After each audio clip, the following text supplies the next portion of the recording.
coloring outside of the lines. Both, I would say, literally and also figuratively, because we've all been there. We have kids who have coloring books. We might have an adult coloring book, and you feel some type of validation when you're coloring inside of those beautifully crafted lines. And, that's the literal sense of it. But what happens when you just let it go? You just scribble all over that page like a lot of our littles do that don't have that conformity yet inside of them, that don't have that resistance to do things the way everyone else does. It can feel really freeing. It can feel really great. And so I kind of want to talk through like how that is affecting us and right now as adults coloring inside of the lines versus outside the lines. Welcome back to another episode. I'm Monica Virga Alborno, and this is the WandHERwild Podcast, a space for modern mothers reclaiming their wild, living with intention, and redefining what it means to feel fulfilled while raising a family. Here we explore mindful motherhood, conscious parenting, feminine rhythms, and the power of self-discovery. Guided by curiosity, we share honest stories, soulful conversations, and actionable steps you can weave into your full, everyday lives. Hey, I am so happy to have my voice back because you might not know this. I was actually in the hospital and the ER the first week of September with an abscess in my tonsil. I couldn't talk for about a week. And shout out to anyone who's ever experienced this because it is very uncomfortable and very painful. So I'm just so grateful today to be able to have my voice back and it feels comfortable to speak again. And fingers crossed, I'm staying nice and healthy the rest of the flu season coming up. I am going to share in the show notes of this episode a link to a self-hugging visualization because this was kind of my realization that I was dragging myself to the ground already and it's just the beginning of September. Like I need to hug myself and care for myself as a mom while I'm still trying to do all the things for my kids as we shift in these seasons. So if you need that too, maybe you don't even know you need it, go check it out and take a few minutes for yourself. It feels really good. So wanted to share that with you. I also wanted to share with you, if you haven't seen it around social media or on the news or what it be, it probably is quite hard at this point to not see something about it, but we just had a lunar eclipse and we are in this eclipse season. Weirdly enough, I kind of didn't even realize the eclipse was coming. And then I noticed the big moon out in the sky. So I did my ritual with my kids. We love to create our moon water and write our intentions down. And specifically on the day of the eclipse, I had some things come to light that were kind of hidden to me before. And then I realized that eclipses bring that. And so what I mean by that is eclipses are a time where the sun, the moon, and the earth are all aligning with each other and causing these shadows on our moon or our sun. And with that, it creates the ability for you to notice, like have like an aha moment that there's something that all of a sudden is revealed to you that might have been hidden before. That's kind of the best way I can say it I'm not going to personally share what mine is right now, but it could be something to do with any avenue of your life. And it really also depends on like your birth chart and a bit more on that. But if you just pay attention right now, is there something that is becoming like an aha moment or something that's been revealed to you in your life that maybe you didn't notice before? Just pay attention to that because it's real and it's happening right now with the eclipse. So if you do notice something like that, it's not a coincidence. It's kind of like that's supposed to be showing something to you. And it means something. And it probably means that you need to act on it in some way or sit with it a bit, but it is affecting you. So I also wanted to share that little tidbit, but why I'm actually recording today is to talk about coloring outside of the lines. Both, I would say, literally and also figuratively, because we've all been there. We have kids who have coloring books. We might have an adult coloring book, and you feel some type of validation when you're coloring inside of those beautifully crafted lines. And, that's the literal sense of it. But what happens when you just you just let it go. You just scribble all over that page like a lot of our littles do that don't have that conformity yet inside of them, that don't have that resistance to do things the way everyone else does. It can feel really freeing. It can feel really great. And so I kind of want to talk through like how that is affecting us and right now as adults coloring inside of the lines versus outside the lines. So first of all, I would dare you to just start asking why. Why are you coloring inside of the lines? If you are inside of the lines right now, if you're living that life that is that, cookie cutter, I did these steps, this in life, I'm in this position, but maybe it doesn't feel fully right. Why are you there? And do you dare to make a change? What would make you feel more fulfilled? So just kind of starting to add that little bit of maybe like doubt or shakeup in your view of coloring outside of the lines, maybe deciding to do things a little differently for you. What would that look like? What would that feel like? And maybe just start to think about like how that could potentially happen. And I want to share 2 stories from my own personal life. One was when I was pretty small. I was like maybe like 8 to 10, somewhere in there. My mom took me to an art class, and I guess at that time I wanted to learn a little bit more about art. She took me to an art class, and and I still remember like most of the details. We were all sitting in a classroom. There was a teacher in the front, and we all had to like replicate a design that she had made, an art piece that she had made. And she was critiquing us a lot on like the strokes, the color placements, like the way that we were creating the piece of art that was replicating her piece of art. And I remember mine like not looking right. Like it just like didn't quite look that nice.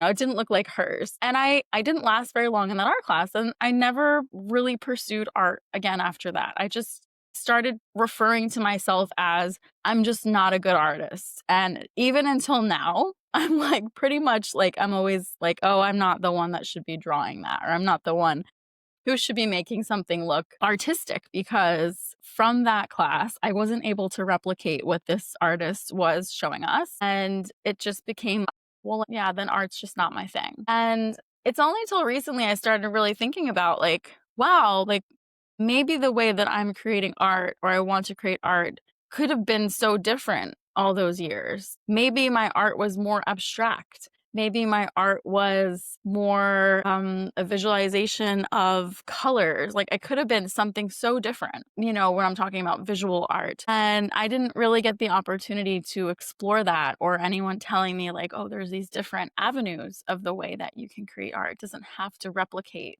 and again, like color in the lines of what someone else is telling you. So this was a realization I had recently, and I think maybe an opportunity where I might try to start doing some art again and just see how it feels, like even just to get emotions out and express myself without it really having any intention, but just to see how it feels now in my late 30s from, a couple decades later. And then, so I would kind of challenge you to think maybe if you have any moments like that, if it's with art or something else that you kind of steered away from because you just felt like you weren't able to replicate what someone else was doing, or you just weren't good enough compared to some standard that was set for you. And can you kind of go back and rethink about that and give yourself some grace and an opportunity to revisit it and try it again?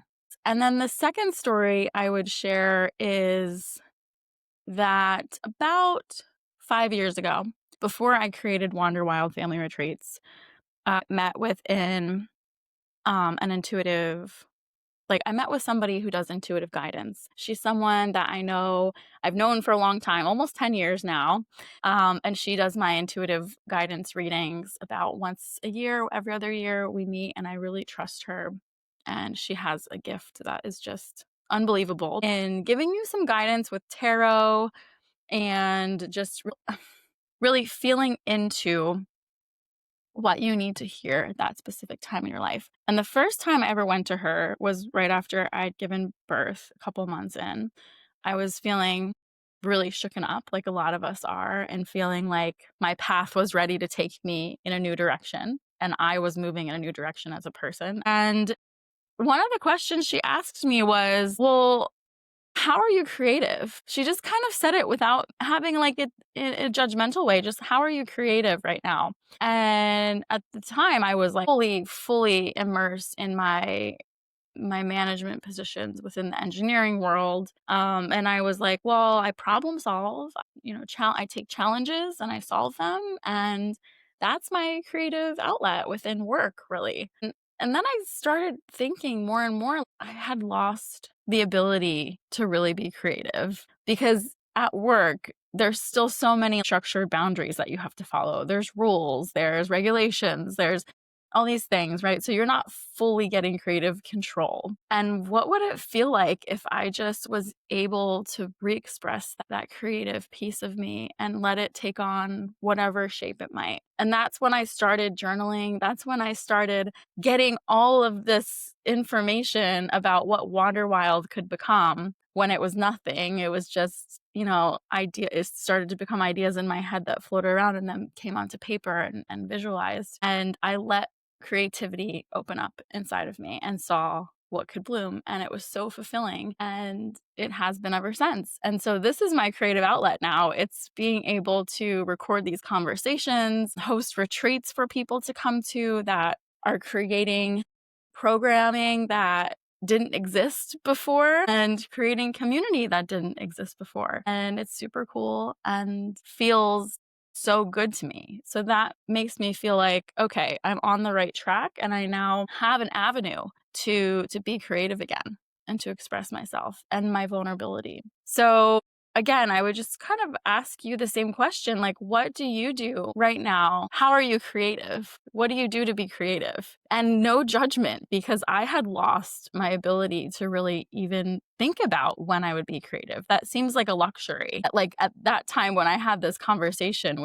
with this intuitive guidance tarot reader, it was like, I don't really have the time to think about that. You're just like going through the motions and you don't necessarily carve out time for yourself to be creative and really ask yourself, what am I drawn to doing when there are no boundaries, when there are no guidelines given to me? Like, what does that look like? What am I drawn to doing with my time? And so why am I talking so much about creativity? And I was writing this down in my journal this morning before recording. Conformity kills creativity. Thinking outside of the box, beating to your own drum. It's many times framed as being disruptive, difficult, or different. But then that also shifts into being an innovator, a trailblazer, someone who is a trendsetter, someone who is magnetic. And in the age of AI is giving us conformity. When you're typing stuff in ChatGPT or whatever AI platform you're using, you're being given conformity. You're being given what everyone is searching for, what the mass is searching for. And moving forward, creativity is going to be an important currency in the future because AI, it's going to replace jobs. There's going to be a redundancy in the jobs that we have available out there. And what we are going to be able to do in the future, us and our kids, especially our kids, those jobs are going to be the ones that are creative, that are visionaries, that are thinking outside of the box, that are doing things that AI cannot do. And so creativity is becoming even more important than it ever was. And it's not for the starving artist, like maybe I had this idea of. Creativity is for the people who are shaping the future. And what I'm doing right now is showing my kids that coloring outside of the lines is okay. It's safe and it feels good. It can be scary. It can be vulnerable, but it also is extremely fulfilling. And that creativity is cool. Creativity isn't a hobby to just be put on the side. Creativity should be front and center in the way that we are developing ourselves.